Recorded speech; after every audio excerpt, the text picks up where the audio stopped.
ጋዜጠኛ መስከረም ጌታቸው በአርሲ ጉዳይ ላይ ለብፁዕ ወቅዱስ አቡነ ማትያስ ጠጠርና ጠንከር ያለ ሐሳብና አስተያየት ኮሜዲያን እሸቱ የት ገባ? ገቢ ለማሰባሰብ እንደ ቀነኒሳ ቤተክርስቲያን ስታለቅስ እንደ ሬሳ እነማን?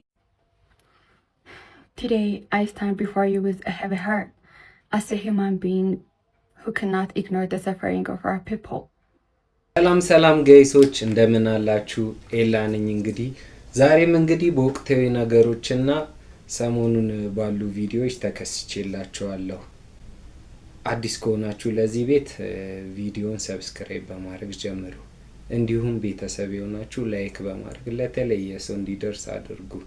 ዛሬም እንግዲህ በብዙ ቪዲዮዎች ተመልሰናል። እንግዲህ ቪዲዮንም እስከ መጨረሻው በማየት ተባበሩኝ እላለሁ። ወደ መጀመሪያው ቪዲዮ እንለፍ። ለማይተብ ሆነ ይህን የእግዚአብሔር ቃል እያየ የአርሲን ግድያ እየተመለከት ይህን ቪዲዮ ኮፒ ሊንክ ሼር ሳታደርግ እንዳታሳልፈው። ሁላችሁም ባለማይተቦች ኮሜንት ላይ ገብታችሁ አባቶች አባትነታችሁን አሳዩን እያላችሁ መልእክቱን አድርሷቸው። አባቶቻችን በዚህ መጽሐፍ በዚህ በታላቁ መጽሐፋችን እንደተነገረው ክርስቶስ ጴጥሮስ ሆይ ትወደኛለህን ሲለው አዎ እንደወደ አንተ ታውቃለህ ሲለው በጎቼን ጠብቅ እንዳለው አባቶቻችን ስለዚህ መጽሐፍ ስለተቀበላችሁት አደራ ብለን ምን ለምናችሁ የቅዱስ ሲኖዶስ አባላት ብፁዓን አባቶቻችን ብፁዕ ወቅዱስ አቡነ ማትያስ እባካችሁ ድምጻችንን ስሙልን፣ የህዝቡን ጩኸት ተመልከቱልን፣ መፍትሄ ወደሚሰጠን አካል ድምጻችንን አሰሙልን። ከዚህ ቀድሞ ቤተክርስቲያን ለሁለት ልትከፈል ስትል አፋጣኝ ጉባኤ አድርጋችሁ መፍትሄ እንዳሰጣችሁን ከመንግስት አካል ጋርም ተነጋግራችሁ መፍትሄ እንዳሰጣችሁን አሁንም በየቦታው ያለቁላሉት በተለይ በአርሲ እየሞቱ ለሚገኙት ክርስቲያኖች አፋጣኝ ምላሽ እንድናገኝ ድምጻችንን አሰሙልን፣ ሰብስቡን፣ አለንላችሁ በሉን፣ ከፊቶታችሁ ቀደሙልን፣ አባታዊ ግዴታችሁን ተወጡ ስንል ልጆቻችሁ በመንፈስ የወለዳችሁ ልጆቻችሁ በታላቅ ትህትና እንጠይቃችኋለን። ከዚህ በላይ መሞት ከዚህ በላይ መገደል በአርሲ ምድር ላይ ይብቃ። አባቶች እንደ አቡነ ጴጥሮስ እንድትሆኑልን እንደ ቅዱስ ዮሐንስ አፈወርቅ እንድትሆኑልን እንፈልጋለን። አደራችሁን እንድትወጡ እንድትሰበስቡን ከፊት እንድትቀድሙልን አለንላችሁ ብላችሁ መፍትሄ እንድታሰጡን ቅዱስ ሲኖዶስ አባል የሆናችሁ ብፁዓን አባቶቻችንን በታላቅ ትህትናና ስለዚህ መጽሐፍ ስለተቀበላችሁት አደራ እንለምናችኋለን። በአርሲ ክርስቲያኖች ደም ስም እንማጸናችኋለን። በሞቱት ሕፃናት ስም እንማጸናችኋለን። በተቃጠለችው ቤተክርስቲያን ስም አባቶቻችን እንለምናችኋለን። ድምጻችንን አሰሙልን። የነ ሄኖክ ኃይሌ ማህበር ጃንደረቦች ምን መሰላችሁ የሚያደርጉት? ቤተክርስቲያን በሰላማዋ ጊዜ መጡና ነጠላቸውን በዚችም ጣል አድርገው መልአክ መስለው ጧፋቸውን ይዘው ቤተክርስቲያንን አንተውም ከቶ እያሉ መልክ ይሰሩብናል። መልክ ማለት ነው። ከዛ ቤተክርስቲያን መከራው ስትወርቅ ችግሩ ስትገባ የቤተክርስቲያን ልጆች ስለ እምነታቸው አንገታቸውን እንደ በግ ሲታረዱ አብያተ ክርስቲያናት ሲወድሙ ሲቃጠሉ እነዚህ አካላቶች የት እንዳሉ ራሱ አታውቅም። ሲጀመር ጃንደረባው የሚባል ማህበር አለን ብለህ ትጠይቃለህ፣ ትረሳቸዋለህ። እንደው በአርሲ እግዚአብሔር አምላክ ፈቅዶ ሰላምን ያምጣና ስለነዚህ አካላቶች በደንብ አድርጌ እመለስበታለሁ። በደንብ አድርጌ ስለ አርሲ ሰበር መረጃ ተሰምቷል። ሲኖዶሱ ውሳኔ አስተላልፏል። አካውንቴ ሻዶባኖ ስለሆነም ሁላችሁም 5 ጊዜ ይህንን ቪዲዮ ኮፒ ሊንክ አድርጉት። ቋሚ ሲኖዶሱ በምስራቅ አርሲ ተገኝተው የተጎዱ ወገኖችን የሚያጽናኑ ብፁዓን አባቶችን መድቧል። የቋሚ ሲኖዶስ አባላት በምስራቅ አርሲ ሀገረ ስብከት በአሰኮ በሽርካ እንዲሁም በሆንቆሎ አቤ ወረዳዎች በኦርቶዶክሳውያን ወገኖች ላይ የደረሰውን ጥቃት ተከትሎም በዛሬው ዕለት በአካሄደው መደበኛ ስብሰባው በችግሩ ምክንያት ለተፈናቀሉ ወገኖች ድጋፍ እንዲደረግ በብፁዓን አባቶች የሚመራ የቤተክርስቲያን ልዑካን ቡድን ችግሩ ወደ ተፈጠረበት ቦታ በመሄድ ተጎጂዎችን እንዲጎበኝ እንዲያጽናናና አስፈላጊውን ጊዜያዊ ድጋፍ እንዲያደርግ ወስኗል። በተጨማሪም ሲኖዶሱ የተቃጠለው ጥንታዊ የጠላታ ቅዱስ ገብርኤል ቤተክርስቲያን እንዲሰራ ከቀያቸው የተፈናቀሉ ወገኖች በቋሚነት ወደ መኖሪያቸው እንዲመለሱ እንዲሁም በሀገረ ስብከቱ ዳግመኛ መሰል ችግሮች እንዳይፈጠሩም ጥናት አካሂዶ መፍትሄ የሚያቀርብ አብይ ኮሚቴም ተሰይሞ በአስቸኳይ ወደ ስራ እንዲገባ ወስኗል። የፈለገ ቢሆን በእምነት ረብሻ ከተነሳ መቆም እንደማይችል ታውቃላችሁ። ማንም ሰው ደግሞ የሚጎዳ የለም። የሚጎዳው ምስኪኑ ህዝብ ነው። የሚጎዳው በልቶ ያልጠገበው ህዝብ ነው። ምክንያቱም ገንዘብ ያለው ሰው ይኖራል፣ የትም ሀገር ዞሮ ይኖራል። እዛ ሀገር ላይ ግን ያሉ ቀንና ሌሊትን ሰዓቴን እንዴት አሳለፍኩ ልጆቼን እንዴት አስተማርኩ ወጥቼ በሰላም ገባሁ እያለ የሚጨነቀውን ምስኪኑን ህዝብ ነው የምታስጨርሱት። ኮሜንት ላይ የምትጽፉት ጽሁፍ ኦርቶዶክሶችም ሁኑ እህቶቼ ወንድሞቼ ሙስሊሞችም የምትጽፉት ጽሁፍ ንቁ። እነሱ ሙስሊሞች አገራችሁ እንደዚህ ሁኑ፣ ክርስቲያኖች እንደዚህ ሁኑ እያሉ ራሳቸው ይጻጻፋሉ ራሳቸው። ከዛ እናንተ ሙስሊም ይመስላችሁና ትሳደባላችሁ፣ ከዛ ክርስቲያን ይመስላችሁና ትሳደባላችሁ፣ እርስ በርሳችሁ ትያያዛላችሁ። ንቁ። አእምሮ ሰጥቶናል የሰማይ የምድር ባለቤት። ሁላችሁም እዚህ ውስጥ ያላችሁ ጭንቅላት አላችሁ፣ ማስተዋል ትችላላችሁ፣ ማየት ትችላላችሁ፣ ሮንግን ከራይት መለየት ትችላላችሁ። አንድ ሰው ለጀስቲስ ሲቆም ሙስሊም ስለሆነ አይደለም፣ ክርስቲያን ስለሆነ አይደለም፣ የትኛውም ነፍስ መጥፋት የለባትም። እዩ አማራ ክልል ላይ ስንት ህይወት ጠፍቷል። መመለስ ይቻላል። ቤተሰቦቻቸው ግን እየተቃጠሉ እያሉ እያለቀሱ እናቴን አፈቀችኝ አባቴ ወንድሜ እያሉ ነው ያሉት። ወለጋ ክልል ላይ ሄዱ። ሐቅን ይወዳል። ወለጋ ክልል ላይ ሄዱ። ስንቱ እያለቀሰ ነው ያለው ስንቱ። አንድ ነገር ደግሞ ማወቅ ያለባችሁ የአንድ ቦታ ላይ የሚፈጠር ስህተትና የሚፈጠር ተንኮል ለብዙ ይተርፋል። ለማንም ፖለቲካ መነገጃ ህዝባችን መስዋዕት አይሆንም። ጅል አይደለም። ለማንም ፖለቲካ ሄዶ ወንበሩ ላይ ተቀምጦ ህዝቡን ቼክ ለማያረግ ማንም ሰው አይሞትም። በኢድን ረበል ዓለሚን ለዲናችን እንደምንሞት ስለምታውቁ በሃይማኖቱ ሙስሊሙም የሌላውም እምነት ተከታይ ኦኬ በእምነቱ ድርድር እንደሌለው ስለምታውቁ ምንም ነገር ንግድ አላዋጣችሁም። አሁን በዚህ በእምነት መጣችሁ። ከአውሬ በታች ባትሆኑ ኖሮ ይሄንን ነገር የፈጸማችሁ ከአውሬ በታች ባትሆኑ ኖሮ ሰው እየሰገደ ፈጣሪውን እያመለከ አርብ ቀን መሬት የለውም የሚሰግድበት መስገጃ አልተሰጠው መስጊድ የሚሰግድበት ሌሎች ሀገር ላይ ዓለም ላይ መስገጃ ተፈቅዶ እስልምና ላይ እንኳን ጥላቻ አለው የሚባለው ሀገር ላይ መስገጃ ተሰጥቶ መቃብር ቦታ ተሰጥቶ ኦኬ ተማሪዎች ሂጃባቸውን አድርገው እየተማሩ እናንተ ክልል ላይ ከለከላችሁ። ለምንድን? አሁን ይቺን ሰዓት ጠብቃችሁ ህዝቡን ለማባላት ስለምትፈልጉ ማለት ነው። ቆስቁሳችሁ በዛ ትሉ በዚህ ብትሉ አላዋጣችሁም። አሁን ግን ህዝቡን ለማባላት ጋዜጠኛ መስከረም ጌታቸው በአርሲ ጉዳይ ላይ ለብፁዕ ወቅዱስ አቡነ ማትያስ ጠጠርና ጠንከር ያለ ሐሳብና አስተያየትን ሰንዝራለች። ልጅ አባቱን በሚፈራበትና በሚያከብርበት አግባብ ነገር ግን የሆነው ሁኔታ እባክዎ ስትል አስነብባለች። ዘለግ ካለው ጽሑፏን ባሻገር 4 ጥያቄዎች አቅርባለች። በየዓመቱ ለሚገደሉትና ለሚሞቱት ኦርቶዶክሳውያን ዘለግ ያለ 2 ገጽ መግለጫ ከማቅረብ ይልቅ ይህንን ቢጠይቁልን ብላለች። ፌዴራል መንግስቱ በዚህ ጉዳይ ላይ ምን እያሰበ ነው? ገፋ ብለው ሄደው ቢጠይቁልን የመጀመሪያ ጥያቄዋ ነው። በሁለተኛ ደረጃ ዓለም አቀፍ ሚዲያዎችን ጠርተው ኦርቶዶክሳውያን ምን አይነት ግፍ እንደደረሰብን ዓለም አቀፉ ማህበረሰብ ይወቅልን፣ ይህንንም አድርጉም። ሶስተኛ ደረጃ ዓለም አቀፍ ላይ የሚገኙ ሰብአዊ መብቶችን በደብዳቤ ያሳውቁልን ያለንበት ሁኔታ ሌላኛው ነው። መጨረሻም እንደ አባት አካባቢው ላይ የሚገኙ ምዕመናን ሰብአዊም ሆነ መንፈሳዊ ድጋፍ እንዲደረግላቸው ስትገልጻለች። ሁሉ ጥያቄ ግን እጅግ በጣም ትህትና በተሞላበት አታያ አክብሮት ባለበት ነገር ግን የኛ መሞት ይቅር እያለችም ነው። ታዲያ ይህንን ለማድረግ የሚያስቸግሩ አካልና አካሪ የሚመስሉ መንፈሳዊ አባቶች ካሉ ለምዕመኑ ያሳውቁልን። እርሜ ማምሻው ጉልበትም ጤናም እንደሚይዘው ታውቃለሁ። ነገር ግን ብዙ አውደ ምሕረቶች ሲመረቁ አይቾታለሁ።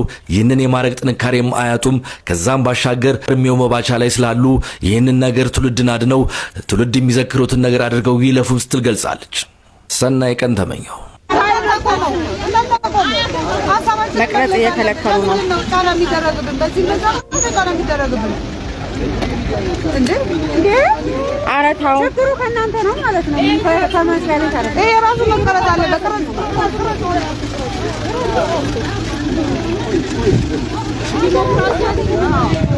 መብታችን እኮ ነው። አስቀርጡም ብሎ ካሜራውን ቀማቸው። መብታችን ነው።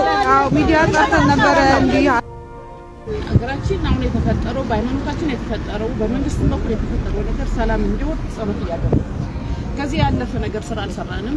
ትክክል አይደላችሁም። ስለዚህ ወደ ቀልባችሁ ተመለሱ።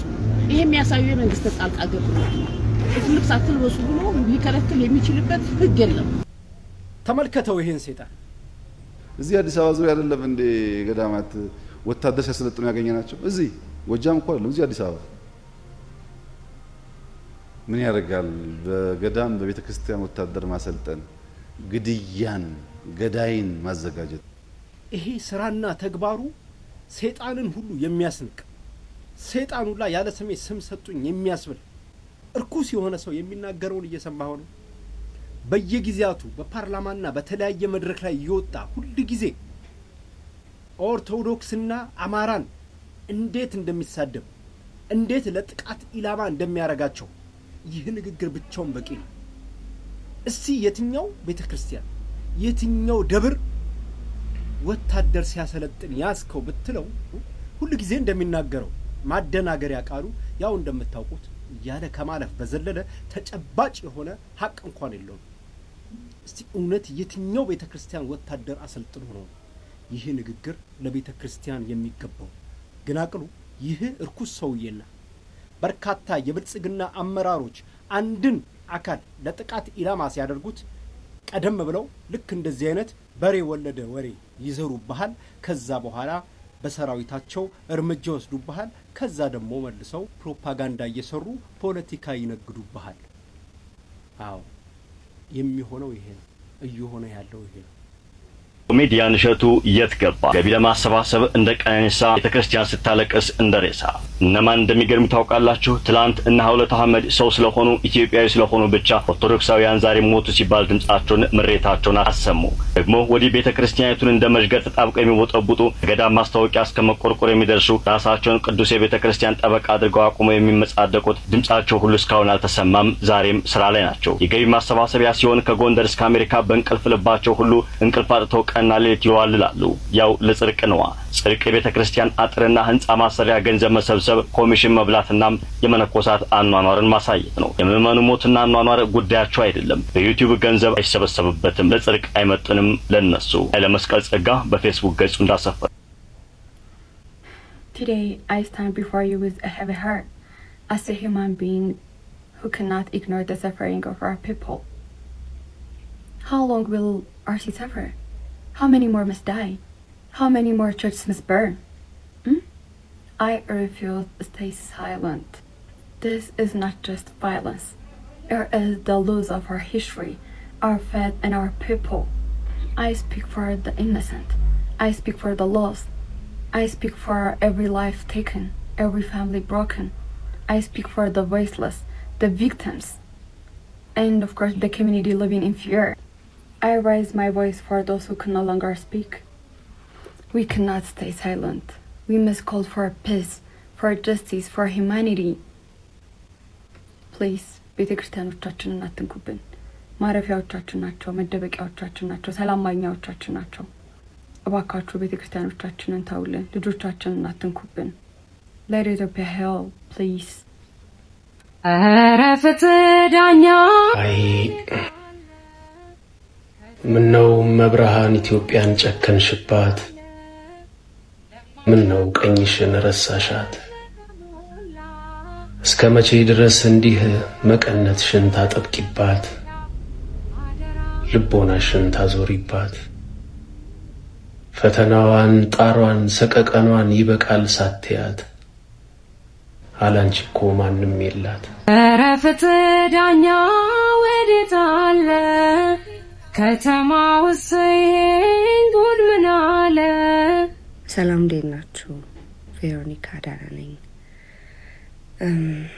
ያው ብዙዎቻችሁ እንደምታውቁኝ ኦርቶዶክስ ላይ በሚደርሱ በደሎች በጣም በተደጋጋሚ ብዙ ጊዜ ድምጽ ሰውን ታቆኛላችሁ። ስፔሻሊ ደግሞ የሆነ ዓለም አቀፋዊ ዓለም ላይ እንዲታይ ሌሎች አካሎች እንዲዘግቡልን ድምጽ እንዲሆኑ በተቻለኝ መጠን በእንግሊዘኛም በአማርኛም በጣም ብዙ ጊዜ ድምጽ ሰውን ታቆኛላችሁ ሁላችሁም። እና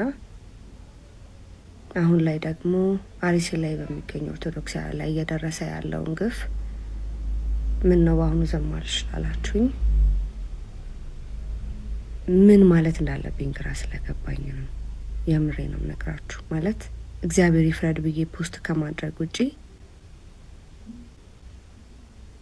ቪዲዮ መስራት አልቻልኩም። እግዚአብሔር ቢፈርድ ነው የሚሻለው፣ የሱ ይብሳል። እና አሁን ያለው አማራጭ ለእግዚአብሔር መስጠት ነው። እግዚአብሔር በጣም እድል መስጠት ያውቅበታል። ለሁላችንም እድል መስጠት ያውቅበታል። በጣም እድል ሰጪ አምላክ ነው። ዝም ሲል እግዚአብሔር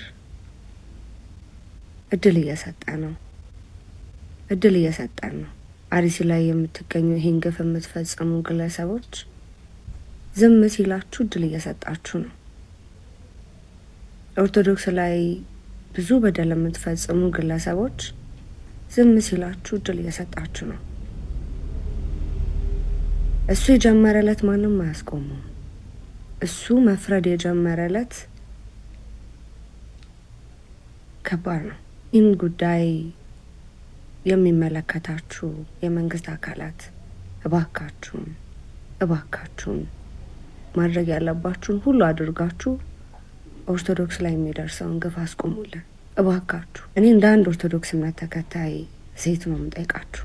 አርሲ ላይ ለምትገኙ ይህን ግፍ ለበደላችሁ፣ ይህን አርሲ ላይ ብቻ አይደለም ኦርቶዶክስ ላይ ግፍ ለምትፈጽሙ በሙሉ አንድ ነገር ልንገራችሁ። ኦርቶዶክስ ላይ ብቻ አይደለም ሰው ላይ በአጠቃላይ ግፍ ለምትፈጽሙ ሰው ላይ ስልጣን የለውም። ሰው ላይ ስልጣን ያለው እግዚአብሔር ብቻ ነው። ምን አረጓችሁ? ቆይ አሁን ሰላምን በሰበኩ አንድነትን በሰበኩ ምንም የማያውቁ አባቶች ላይ በዚህ ልክ ግፍ መፈጸም ምን አጠፉ? ምናችሁ ላይ ደረሱባችሁ? እንኳን እነሱ ላይ እኮ ጦርነትን የሚሰብክ ላይ በጣም ክፉ የሚባሉ ሰዎች ላይ እኮ እጅ እኮ አይነሳም።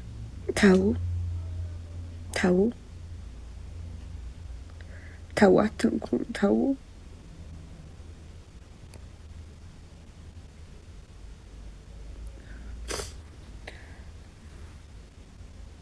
እግዚአብሔርን ፍሩ። ተው ፈጣሪያችሁን ፍሩ። ጋይሶች እንግዲህ አርቲስቶቹን የተወሰኑንም ቢሆን እያያችሁ ነው፣ ድምጽ ሆነዋል። እናመሰግናለን፣ ፈጣሪ ያክብርልን እንላለን። ያው ለራሳቸው ለወዳቸው ያደሩ ሳይሆኑ ትክክለኛ ኦርቶዶክስ መሆናቸውን ስላሳዩን እናመሰግናለን። በዚሁም ልክ ደግሞ መንግስት ምላሽ ሊሰጠን ይገባል ብዬ አስባለሁ። ያው ብዙዋኖች ንጹሃኖች እየሞቱ ነው ያሉት። አሁንም ይሄ ነገር እየቆመ አይደለም። ያው እንደ ኦርቶዶክስ አማኝ ተከታይነት ሳይሆን እንደ ኖርማል ሰባዊነት እንኳን የሰው ልጅ ዝም ብሎ ሲገደል አይደለም ሲነካ ራሱ ደስ አይልም።